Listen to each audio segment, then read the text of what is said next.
नमस्कार, मैं हूं विद्यासागर। स्वागत है आप सभी का हमारे खास कार्यक्रम में। आज हम आपके सामने बड़ा खुलासा करने वाले हैं जिसे देख आप हैरान रह जाएंगे। आपको बताएंगे कि धर्मांतरण के आरोप में पकड़े गए उमर गौतम के तार कहां कहां से जुड़े हैं, जिसे लेकर सरकार भी पूरी तरह से सख्त हो गई है। साथ ही बताएंगे वो कौन सा स्कूल है जहां हिंदू बच्चों को मुस्लिम बच्चों के साथ बैठाकर उर्दू और अरबी पढ़ाई जाती है। साथ ही धर्म परिवर्तन करने का दबाव किस तरह बनाया जाता है। साथ ही ये भी बताएंगे कि किस तरह इस पूरे मामले में प्रशासन की कार्रवाई के साथ सियासत भी शुरू हो गई है।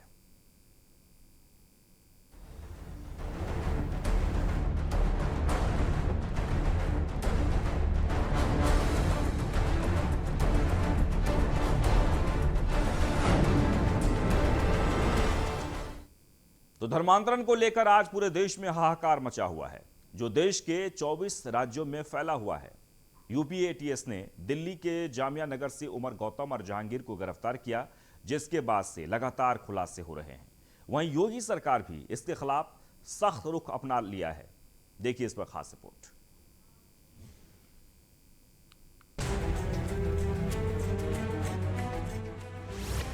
धर्मांतरण के खिलाफ प्रशासन सख्त। धर्म के धंधेबाजों की अब खैर नहीं। गांव से लेकर शहर तक जांच है जारी। आईएसआई के मौलवियों जेल जाने की कर लो तैयारी। यूपी पुलिस के एक्शन है भारी। यूपी पुलिस के एक्शन है भारी। देश के 24 राज्यों में धर्मांतरण का खेल फैला हुआ है।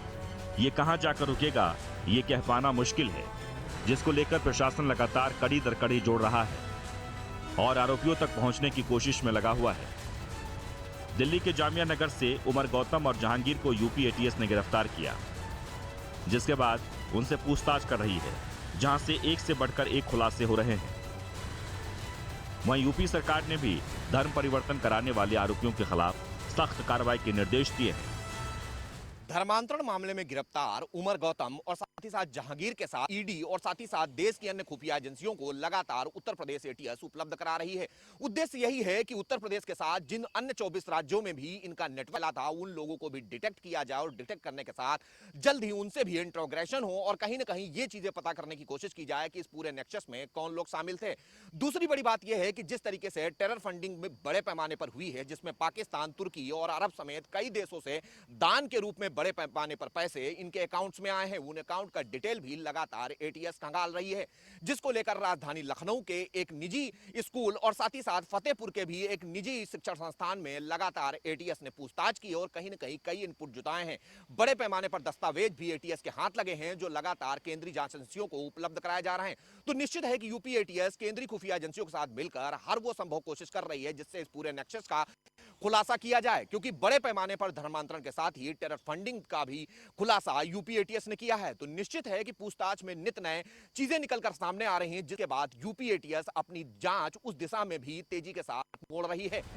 इस गोरख धंधे के खिलाफ तेजी से जांच चल रही है। यूपी के डिप्टी सीएम केशव प्रसाद मौर्य ने कहा कि किसी भी सूरत में यह बर्दाश्त नहीं किया जाएगा।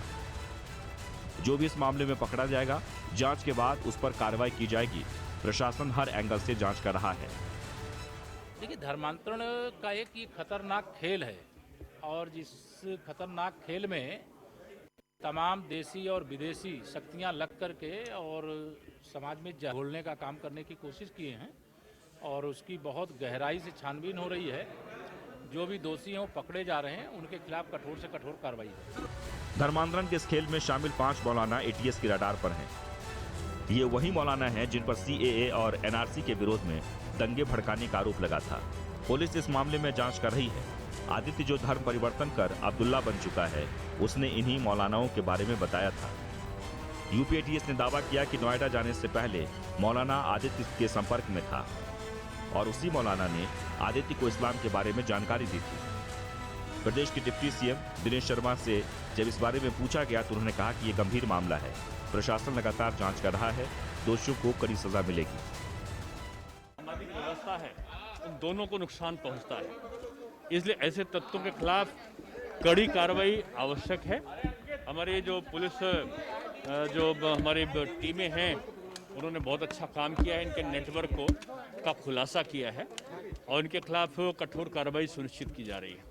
देखिए, इससे कुछ हमेशा से भारत की तरफ अभी तक तो पूर्वोत्तर राज्य और बंगाल आदि कुछ ऐसे राज्य थे, प्रदेश थे जो विदेशी शक्तियों के निशाने पर हुआ करते थे, जहां पर धर्मांतरण की प्रक्रियाएं होती थी। झारखंड ऐसी जगहों पर भी होती थी, लेकिन कुछ उत्तर प्रदेश में भी ये ऐसी गतिविधियां करने वाले लोग सक्रिय हुए थे पहले, लेकिन हमारी सरकार आने के बाद जब इनके साथ सख्ती की गई तो समय समय पर इनके विरुद्ध कार्रवाई हुई है।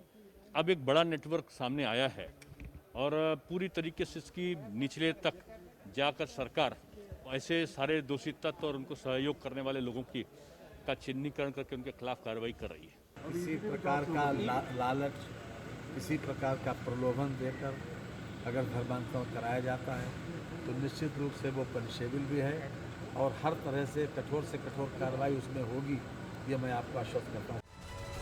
धर्म परिवर्तन को लेकर जैसे जैसे जांच तेज हो रही है, वैसे वैसे कई तार जुड़ते जा रहे हैं। धर्मांतरण का खेल यूपी में इस तरह फैला है। नोएडा, कानपुर, रायबरेली, गाजियाबाद, लखनऊ जैसे बड़े शहरों में हिंदुओं का धर्म परिवर्तन कराया जा रहा है।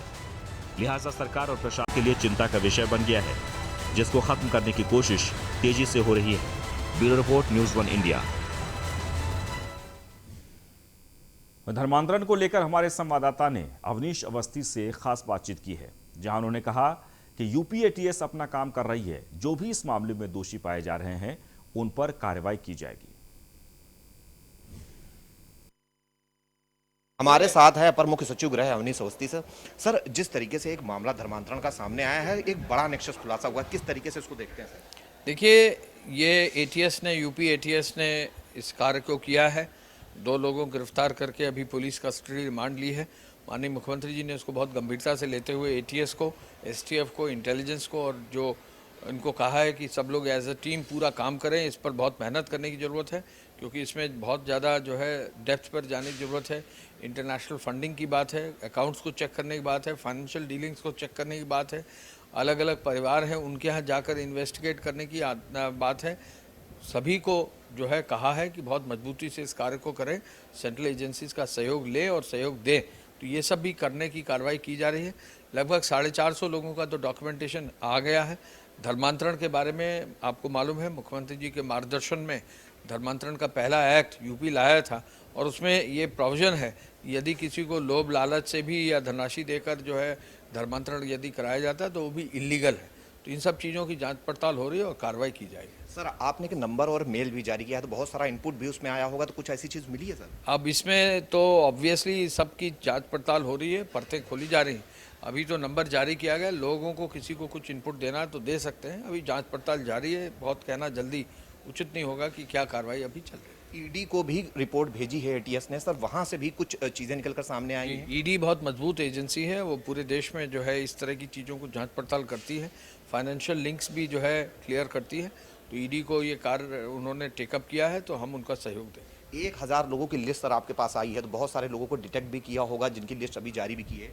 इसमें जो लिस्ट आई है उसके आधार पर डॉक्यूमेंट्स इकट्ठे हो रहे हैं और जहाँ जहाँ पुष्ट डॉक्यूमेंट्स मिल रहे हैं तो वहाँ आगे की कार्रवाई लोकल पुलिस की हेल्प से की जा रही है। Thank you sir. ये हैं अपर मुख्य सचिव गृह अवनीश अवस्थी, जिन्होंने साफ तौर पर बताया कि किस तरीके से एटीएस काम कर रही है, जो इस मामले में हमें मिल रहा है। कैमरामैन समीर कनकी के साथ मैं इसके वाजपेयी, न्यूज़ 1 इंडिया, लखनऊ। हमारे धर्मांतरण का खेल नोएडा से लेकर कानपुर तक खेला गया है, जहां धर्म परिवर्तन कराने वाले गिरोह छात्रों को अपना निशाना बनाते थे, जिसे लेकर यूपी एटीएस लगातार छापेमारी कर खुलासा कर रही है।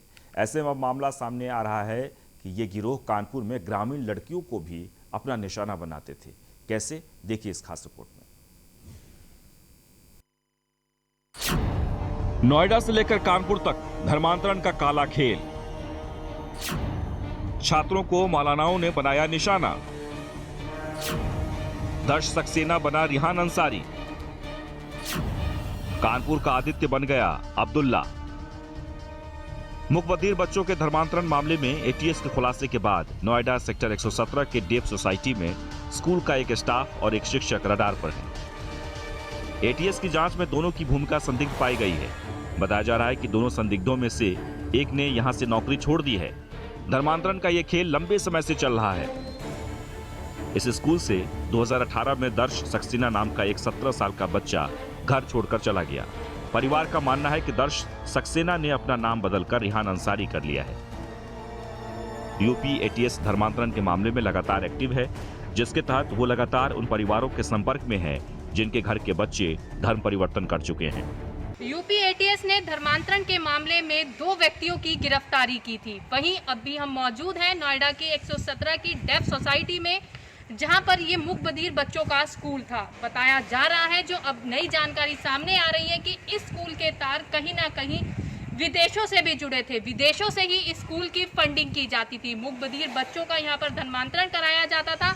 वहीं अब यूपी एटीएस लगातार इसकी जद्दोजहद में लगी हुई है कि जो भी और लोग इसमें इस पूरे गैंग में शामिल हों, उन्हें जल्द से जल्द खुलासा किया जाए। वहीं एक बड़ी खबर जो सूत्रों के हवाले से ये सामने आई है कि जो विदेशों से फंडिंग होती थी, लगातार 10,000 रुपये से लेकर 50,000 रुपये तक पर पर्सन यहाँ पर दिए जाते थे। वहीं यूपी एटीएस लगातार इसकी जद्दोजहद में लगी हुई है। वहीं ऐसा सूत्रों से जानकारी भी प्राप्त हुई है कि यूपी की एटीएस ने नोएडा पुलिस अफसरों से भी जानकारी लेने की कोशिश की है। लगातार वो खोजबीन कर रही है। वहीं अभी हम स्कूल पे मौजूद हैं, जो डेफ सोसाइटी का मुकबधीर स्कूल है। यहाँ पर कुछ लोग अंदर हैं, कुछ 2 लोग हैं जो बोल नहीं पाते हैं। मुकबधीर बड़े लोग वो लगभग हैं, लड़के हैं 2-4 जो यहाँ पर अभी भी रह रहे हैं, लेकिन स्कूल अभी बंद नहीं किया गया है। स्कूल यहाँ पर खुला हुआ है। वहीं पुलिस प्रशासन भी अंदर मौजूद है। अब देखने वाली बात ये होगी कि यूपी एटीएस जिस तरीके से लगातार अपनी जद्दोजहद में लगी हुई है, तो कौन कौन से लोग इस गैंग में शामिल होते हैं। न्यूज़ 1 इंडिया से मैं प्रिया राणा, नोएडा। दर्श सक्सेना के गायब होने की रिपोर्ट साल 2018 में नोएडा के फेज 2 थाने में दर्ज है। दर्श सक्सेना की मां ने दावा किया कि मेरे बेटे को किसी ने बहला फुसलाकर धर्म परिवर्तन कराया है। में अभी हम लोगों के पास इस तरह के मामलों से संबंधित कोई भी शिकायत नहीं आई है, और कहीं ना कहीं से कोई इन्फॉर्मेशन आएगा, कहीं ना कहीं से अगर इस तरह की बात सामने आती है कि ऐसी कोई सोसाइटीज़ हैं जहाँ पे इस तरह की कुछ एक्टिविटीज़ है, तो हम तत्काल वहाँ पे जरूर एक्शन लेंगे। हम लोग के लेवल से जितनी कार्रवाई अपेक्षित होगी हम जरूर करेंगे। देखिए, ऐसे जो हमारी स्पेशलाइज एजेंसीज़ हैं, और खास करके यूपी एटीएस जो अभी सेक्टर 117 वाले मामले को देख रहे हैं, ये तो हमारा जो एजेंसीज़ के साथ हमारा कोऑर्डिनेशन तो हमेशा रहता है, ये कोई नई बात नहीं है। और जैसा कि मैंने बताया भी आप लोगों को कि जब भी हम लोग के लेवल से कोई चीज़ एक्सपेक्टेड होगा, हम लोग तत्काल वहाँ पे उपलब्ध कराएंगे। धर्मांतरण का यह मकड़जाल इस तरह फैला हुआ है कि पहले बच्चों को इस्लाम के बारे में बताया जाता है, फिर उनको नौकरी और पैसा देने का लालच दिया जाता है।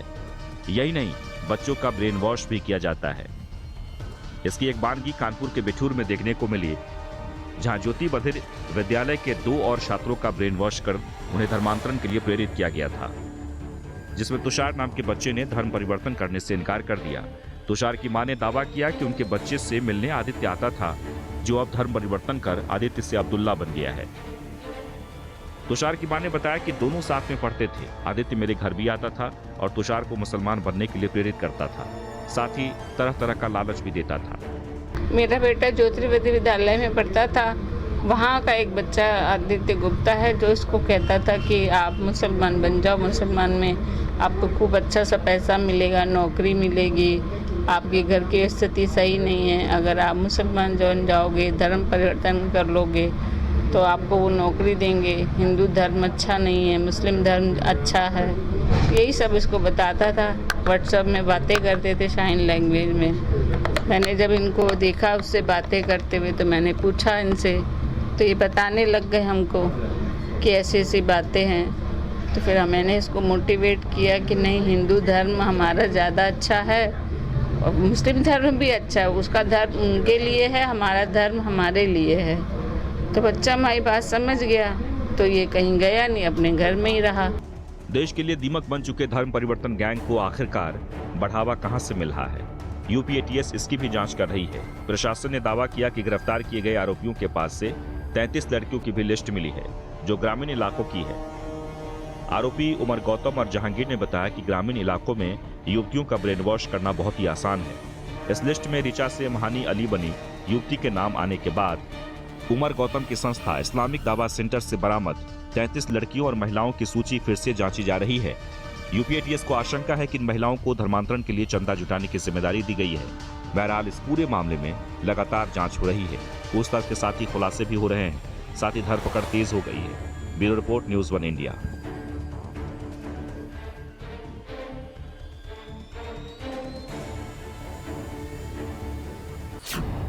नोएडा से लेकर तो धर्म परिवर्तन को लेकर गिरफ्तार उमर और जहांगीर से लगातार एटीएस की टीम पूछताछ कर रही है, लेकिन सूत्रों के हवाले से जो जानकारी मिली है उसमें ये कि आखिर एटीएस की तरफ से क्या क्या सवाल पूछे जा रहे हैं। सवाल नंबर 1, धर्म परिवर्तन के लिए क्या करते थे या क्या रास्ता चुनते थे? जवाब, इस्लाम में शामिल करने की कोई आधिकारिक प्रक्रिया नहीं है।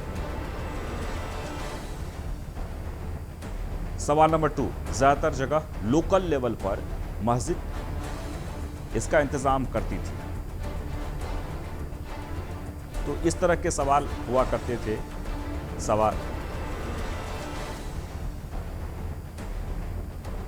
मौलवी नमाज और अनजान से जुड़ी बातों की जानकारी देता था। जहांगीर का, उमर गौतम और जहांगीर का लगातार यह कबूलनामा है। जो सवाल पूछे जाते थे उसका जवाब ये दिया जा रहा है। अगर कोई पढ़ा लिखा व्यक्ति अगर शामिल होना चाहता है तो उसको कुरान के माध्यम से, यानी कि उसे पढ़ाया जाता था, उसे बताया जाता था सबसे पहले धर्म को, उसके बाद उसका विज्ञापन पेपर में देना होगा। यानी तमाम जो प्रक्रिया है वो उस प्रक्रिया की बातें कही जा रही थी। इसके बाद उसके संस्था के पते पर इस्लाम कबूल लाया जाता था। यानी ये जो प्रक्रिया है वो इस तरह से प्रक्रिया बताई जा रही थी। सवाल नंबर 3, इस्लाम कबूलने की बातें अब लीक और क्यों नहीं होती है? पहले धर्म बदलने वालों की जानकारी मौलवी मस्जिद पे देता था। औपचारिक तरीके से मुस्लिम समाज का हिस्सा बन जाता था।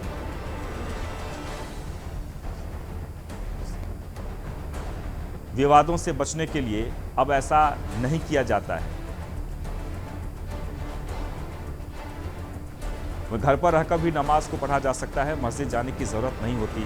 यानी कि ये तमाम तरह की बातें जो है वो उमर और जहांगीर की तरफ से जो कबूल किए गए हैं, ये सब बातें हम आपको बता रहे हैं। इस्लाम जबरन कबूलाया जाता है या मर्जी से होता है, ये भी एक सवाल है। चौथा सवाल, जिसमें जवाब में ये कहा गया कि पहले अगर मान जाते हैं तो ठीक, नहीं तो दूसरा रास्ता अपनाया जाता है। यानी अगर आप प्यार से मान गए तो ठीक है, नहीं तो दूसरा भी रास्ता अपनाया जाता है। धर्म परिवर्तन कराने से पहले क्या माहौल पैदा करते हो? यानी ये 5वां सवाल पूछा गया। जवाब में दिव्यांग को इशारों से समझाया जाता है। और इस बीच धर्म परिवर्तन के आरोप में यूपी एटीएस की टीम ने दिल्ली की जामिया नगर से उमर गौतम और जहांगीर को गिरफ्तार किया, जिसके बाद हर रोज नए नए खुलासे सामने आ रहे हैं। अब एक ऐसा ही खुलासा राजधानी लखनऊ से आ रहा है जो देखकर आप हैरान हो जाएंगे।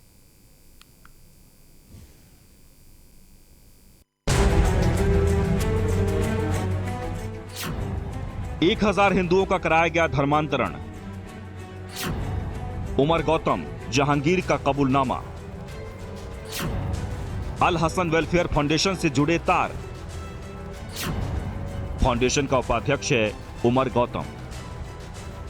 धर्मांतरण मामले में पुलिस ने 2 आरोपी उमर गौतम और जहांगीर को गिरफ्तार किया है, जिसके बाद से ही लगातार कई खुलासे हो रहे हैं। हमारी टीम ने भी उमर के कुछ कारनामों की पड़ताल की है, जहां पता चला कि हरदोई हाईवे के पास अल हसन वेलफेयर फाउंडेशन करोड़ों की लागत से बनाया गया है, जिसका उपाध्यक्ष उमर गौतम है। हमारे संवाददाता ने वहां के वॉचमैन से बात की तो उन्होंने कुछ भी बताने से इनकार कर दिया। मैं गेटमैन हूं, मुझे इसके बारे में कोई भी मालूमात नहीं है। आप हमारे संचालक साहब से इसका जो है आप संपर्क कर लें, नंबर ले लें आप संचालक साहब से, वो कर लें। अच्छा, तो क्या महिला और पुरुष दोनों पढ़ते हैं, मतलब छात्र और छात्राएं दोनों पढ़ते हैं? मैं आपसे कह रहा हूँ, गेटमैन तो इतना तो बता ही सकता है। मतलब लड़के ही पढ़ते हैं, गर्ल्स नहीं है। आप बाकी जो है सब वो कर लें। हालांकि न्यूज़ 1 इंडिया की टीम ने जब जमीनी स्तर पर पड़ताल की तो पता चला कि 5 साल पहले अल हरम एकेडमी का निर्माण हुआ है। इस एकेडमी के अंदर ही एक आलीशान मस्जिद भी बनी हुई है। 1000 लोगों के धर्मांतरण का मामला प्रकाश में आया था, जिसके बाद यूपी एटीएस ने 2 लोगों को गिरफ्तार किया था। गिरफ्तार लोगों की अगर हम बात करें तो उमर गौतम, जहांगीर को यूपी एटीएस ने गिरफ्तार किया था। यूपी एटीएस की स्पेशल सेल लगातार इन दोनों लोगों से पूछताछ कर रही है। राजधानी की बात करें तो राजधानी से इन दोनों लोगों के तार जुड़े हुए नजर आ रहे हैं, क्योंकि राजधानी में अल हसन एकेडमी से इनके तार जुड़े हैं।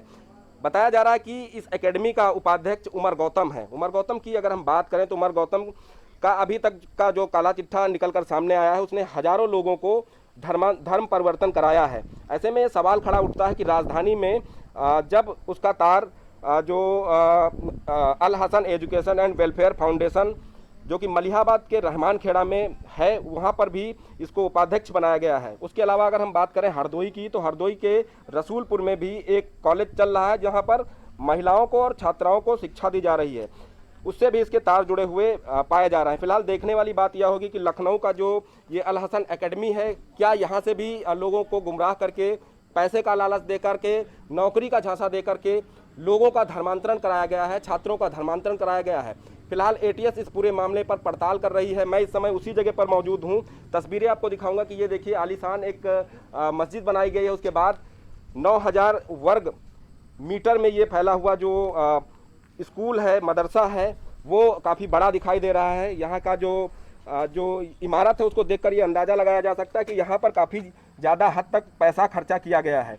फिलहाल यहाँ पर अभी गेटमैन से बात हुई थी, गेटमैन का भी यही कहना है कि अगर इस मामले में कोई बातचीत करनी है तो हमारे संचालक से बात करिए।